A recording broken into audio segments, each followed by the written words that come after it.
Pension este o idee care a fost transformată în realitate în mod supranatural.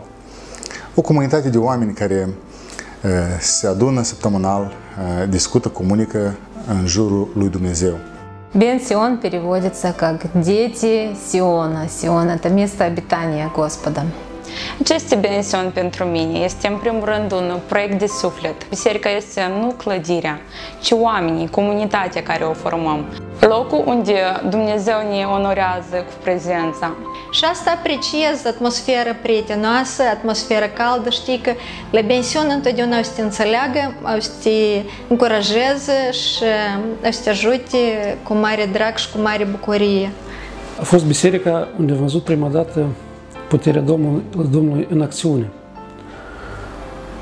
unde am văzut lucruri supranaturale, cum sunt vindecările, cum sunt eliberările.